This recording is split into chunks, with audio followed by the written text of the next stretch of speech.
Chilli powder అన్ని రకాల వంటలకు పచ్చళ్లకు సరైన chilli powder. No colour, no chemicals.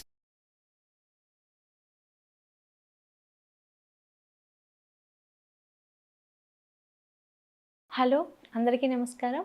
నేను మీ నందిత డైటీషియన్. ఈరోజు మనం ఫోలేట్ గురించి డిస్కస్ చేసుకుందాం.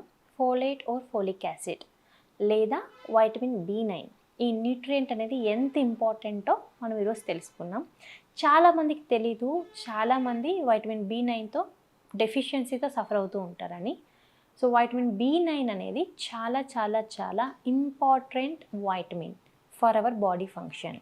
ఇప్పుడు మనము ఒక గైనకాలజిస్ట్ని కన్సల్ట్ అయ్యామనుకోండి, during pregnancy, during lactation or before planning for pregnancy, ఏదైనా సరే ఈ వైటమిన్ B9 లేకుండా మన ప్రిస్క్రిప్షన్ ప్యాడ్లో ఉండదు.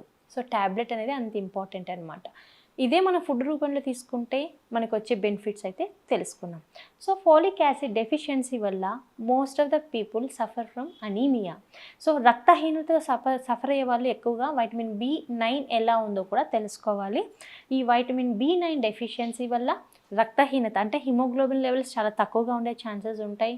లో హిమోగ్లోబిన్ లెవెల్స్, బాడీలో హీట్ అనేది ఎక్కువగా ప్రొడ్యూస్ అవ్వడం, నరాల బలహీనత, వీక్నెస్ అండ్ ఫ్రీక్వెంట్గా మనకి చాలా బాడీ వీక్ అయిపోవడం, ఇలాంటివి మెయిన్గా వచ్చే సిమ్టమ్స్ అనమాట.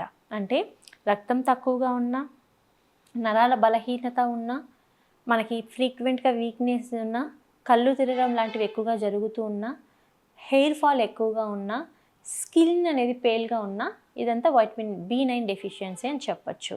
సో డ్యూరింగ్ ప్రెగ్నెన్సీలో వైటమిన్ B9 అనేది మనకి డెఫిషియన్సీ ఎక్కువగా ఉంటే ఏమవుతుంది అంటే, ఇది మనకి ఫస్ట్ 3 monthsలో మిస్క్యారేజెస్ ఎక్కువగా అయ్యేదానికి ఛాన్సెస్ ఉంటాయి. సో మిస్క్యారేజెస్ తగ్గించడానికి మన ఫీటస్ గ్రోత్ అండ్ డెవలప్మెంట్, వాళ్ళ సెంట్రల్ ట్యూబ్ సిస్టమ్ అనేది కరెక్ట్గా ఉండడానికి, నర్వస్ సిస్టమ్ అనేది కూడా ఇంప్రూవ్ అవ్వడానికి ఈ పోలేట్ అనే micronutrient vitamin B9 is very important. So during ప్రెగ్నెన్సీలో ఎలా యూజ్ అవుతుంది? మిస్క్యారేజెస్ కంట్రోల్ చేయడానికి యూజ్ అవుతుంది, అండ్ ఫీటస్ గ్రోత్ అండ్ డెవలప్మెంట్కి యూజ్ అవుతుంది, సెంట్రల్ ట్యూబ్ డిఫెక్ట్స్ని కంట్రోల్ చేయడానికి యూజ్ అవుతుంది, బ్లడ్ని ఇంప్రూవ్ చేయడానికి యూజ్ అవుతుంది, అండ్ మనం తీసుకునే ప్రతి ఒక్క ఫుడ్ ఫీటస్కి త్వరగా అందించడానికి, ప్రతి ఒక్క న్యూట్రియంట్ డెలివరీని కరెక్ట్గా చేయడానికి యూజ్ అవుతుంది. కాబట్టి డ్యూరింగ్ ప్రెగ్నెన్సీలో కూడా ఈ వైటమిన్ B9 చాలా ఇంపార్టెంట్. ఇప్పుడు before planning for pregnancy folic acid ఎందుకు ఇంపార్టెంట్, ఈ వైటమిన్ B9 అనేది ఎందుకు ఇంపార్టెంటో మనం తెలుసుకుందాం. సో వైటమిన్ B9 అనేది ఎవరైతే ప్రెగ్నెన్సీ కోసం ప్లాన్ చేస్తూ ఉంటారో వాళ్ళు ఎక్కువగా తీసుకోవడం వల్ల ఏమవుతుంది, మనకి ఫీటస్ గ్రోత్ అండ్ డెవలప్మెంట్కి కావాల్సిన న్యూట్రియంట్స్ మన యుటరస్ ప్రిజర్వ్ చేసుకుంటుంది అనమాట. అంటే మన యుటరస్ హెల్త్ ఇంప్రూవ్ చేయడానికి, యుటరస్ బేబీ గ్రోత్ అండ్ డెవలప్మెంట్కి కావాల్సిన న్యూట్రియంట్స్ని ప్రిజర్వ్ చేసుకోవడానికి వైటమిన్ B9 అనేది చాలా ఇంపార్టెంట్. సో డాక్టర్ని కన్సల్ట్ అయితే 6 months ముందు, 1 year ముందే మనకి ఇలాంటి వైటమిన్స్ ఎక్కువగా ఇస్తుంటారు ఫర్ యుటరస్ హెల్త్. అండ్ PCOSతో ఉన్న వాళ్ళు ఓవరీస్ ఇన్ఫ్లమేషన్ తగ్గించడానికి, ఆ ఓవరీస్ సెల్స్ని రీజనరేట్ చేసేసి హెల్తీ టిష్యూస్ని, హెల్తీ సెల్స్ని ఇంప్రూవ్ చేయడానికి వైటమిన్ B9 అనేది చాలా ఇంపార్టెంట్. సో ఇప్పుడు మనము ఎంత బెనిఫిట్ వైటమిన్ B9 అనేది ఎంత ఇంపార్టెంట్ న్యూట్రియంటో మనం తెలుసుకున్నాం. ఇప్పుడు మనము ఎలాంటి ఫుడ్స్లో ఈ వైటమిన్ B9 ఎక్కువగా ఉంటుందో తెలుసుకున్నాం.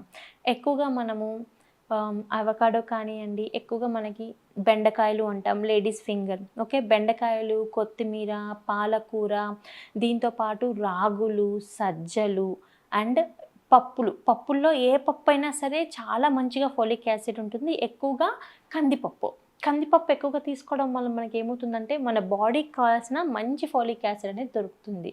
సో మనకి మన లోకల్లో అవైలబుల్ ఫుడ్స్ ఏంటి? కందిపప్పు, దీంతోపాటు మినప్పప్పు, ఏ పప్పు అయినా సరే, అంటే పెసరపప్పు కన్నా మిగతా పప్పుల్లో ఫోలిక్ యాసిడ్ ఎక్కువగా ఉంటుంది. అలాంటి పప్పులు మనం ఎక్కువగా ఇంక్లూడ్ చేసుకోవాలి. పొట్టుతో ఉన్న తృణధాన్యాలు అంటే మిల్లెట్స్ కానివ్వండి, మిల్లెట్స్లో పుష్కలంగా మనకి ఫోలిక్ యాసిడ్ అనేది ఎక్కువగా దొరుకుతుంది. సజ్జల్లో ఎక్కువగా ఉంటుంది, రాగుల్లో ఎక్కువగా ఉంటుంది. అండ్ దీంతోపాటు పాలకూర, తోటకూర, కొత్తిమీర, పుదీనా, బెండకాయలు, దీంతోపాటు సొరకాయ అంటాం కదా, సొరకాయ, స్నేక్ గార్డ్ అంటాం, పొట్లకాయ, ఇలాంటి వాటిల్లో మనకు ఫోలిక్ యాసిడ్ అనేది ఎక్కువగా ఉంటుందన్నమాట. కాబట్టి ఎవరైతే పీసీఓడితో సఫర్ అవుతున్నారో, ఇన్ఫెర్టిలిటీ రిలేటెడ్ ఇష్యూస్తో సఫర్ అవుతున్నారో, రక్తం తక్కువగా ఉండి సఫర్ అవుతున్నారో, దీంతోపాటు ప్రెగ్నెన్సీ ఎవరైతే ప్లాన్ చేస్తున్నారో, ప్రెగ్నెన్సీ కోసం ఎవరు ప్లాన్ చేస్తున్నారో, డ్యూరింగ్ ప్రెగ్నెన్సీలో మీరు తీసుకునే ఆహారంలో ఈ ఫుడ్స్ ఎక్కువగా ఇంక్లూడ్ చేసుకోవడం వలన మన బాడీకి కావాల్సిన వైటమిన్ B9 అనేది బాగా దొరుకుతుంది. సో ఈ వైటమిన్ B9 డెఫిషియన్సీ వల్ల ఎలాంటి కాంప్లికేషన్స్ వస్తాయి and vitamin B9 rich foods ఏంటి, ఎలాంటి వాళ్ళు ఎక్కువగా తీసుకోవాలో మనం తెలుసుకున్నాం కదా. ఇంకొక రోజు ఇంకొక మంచి టాపిక్తో కలుద్దాం. అప్పటి వరకు నమస్తే.